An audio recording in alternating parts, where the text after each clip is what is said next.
Praise the Lord. யாத்ராகமம் 37ஆம் அதிகாரம்.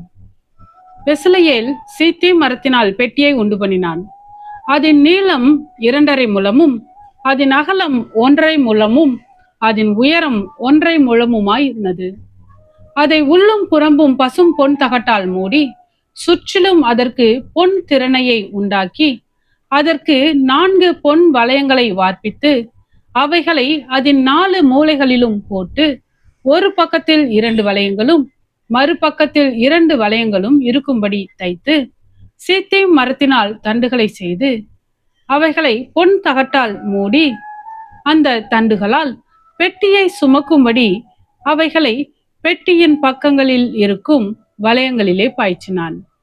கிருபாசனத்தையும் பசும் பொன்னினால் பண்ணினான். அது 2.5 முழ நீளமும் 1.5 முழ அகலமும் ஆனது. தகடாய் அடிக்கப்பட்ட பொன்னினால் 2 கேருபீன்களையும் உண்டாக்கி கிருபாசனத்தின் 2 ஓரங்களிலே ஒரு ஓரத்தில் ஒரு கேருபீனும் மறுபுறத்து ஓரத்தில் மற்ற கேருபீனுமாக அந்த கேருபீன்களை கிருபாசனத்தின் 2 ஓரங்களிலும் அதனோடே ஏக வேலைப்பாடாகவே பண்ணினான். அந்த கேருபீன்கள் தங்கள் செட்டைகளை உயர விரித்து தங்கள் செட்டைகளால் கிருபாசனத்தை மூடுகிறவைகளும் ஒன்றுக்கொன்று எதிர்முகம் உள்ளவைகளுமாய் இருந்தது. கேருபீன்களின் முகங்கள் கிருபாசனத்தை நோக்கி கொண்டிருந்தது. மேஜையையும் சீத்திம் மரத்தால் பண்ணினான்.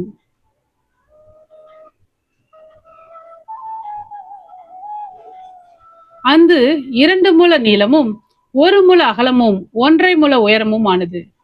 அதை பசும் பொன் தகட்டால் மூடி சுற்றிலும் அதற்கு பொன் திறனையை உண்டாக்கி சுற்றிலும் அதற்கு 4 விரற்கடையான சட்டத்தையும் அதன் சட்டத்திற்கு சுற்றிலும் பொன் திறனையையும் உண்டு பண்ணி அதற்கு 4 பொன் வளையங்களை வார்ப்பித்து அவைகளை அதன் 4 கால்களுக்கு இருக்கும் 4 மூலைகளிலும் தைத்தான்.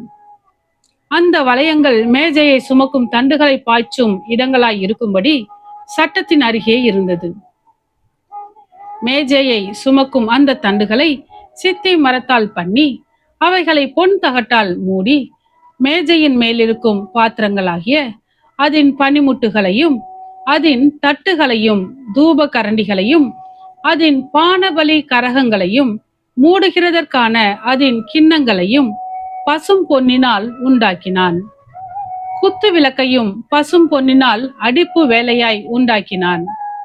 அதன் தண்டும் கிளைகளும் மொக்குகளும் பழங்களும் பூக்களும் பொன்னினால் செய்யப்பட்டிருந்தது.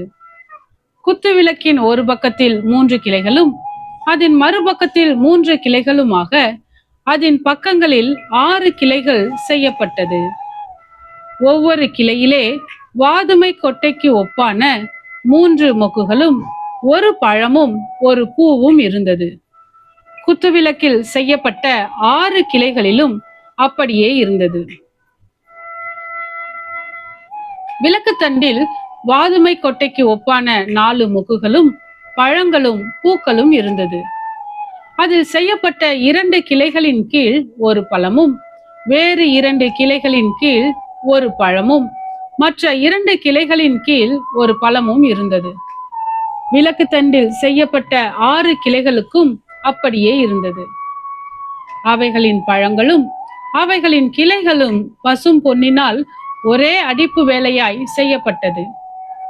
அதன் 7 அகல்களையும் அதன் கத்தரிகளையும் சாம்பல் பாத்திரங்களையும் பசும் பொன்னினால் செய்தான். அதையும் அதன் பனிமுட்டுகள் யாவையும் 1 தாலந்து பசும் பொன்னினால் செய்தான். தூப பீடத்தையும் சீத்திம் மரத்தினால் உண்டாக்கினான். அது 1 முழ நீளமும் 1 முழ அகலமுமான சதுரமும் 2 முழ உயரமுமாய் இருந்தது.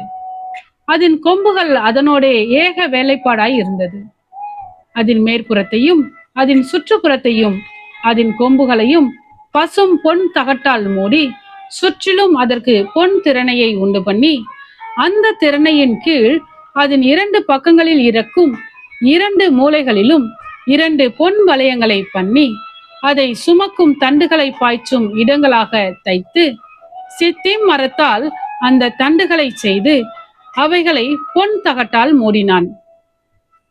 பரிசுத்த அபிஷேக தைலத்தையும் சுத்தமான சுகந்தங்களின் தூப வர்க்கத்தையும் தைலக்காரன் வேலைக்கு ஒப்பாக உண்டு பண்ணினான். ஆமென். கர்த்தாவே, உம்முடைய வசனம் என் கால்களுக்கு தீபமும் என் பாதைக்கு வெளிச்சமுமாய் இருக்கிறது. இருளான என் வாழ்விலே நீர் தந்த உம்முடைய வேத வசனத்தை தினமும் படித்து வசனத்தின் வெளிச்சத்திலே இடராமல் நடப்பேன். ஆமென்.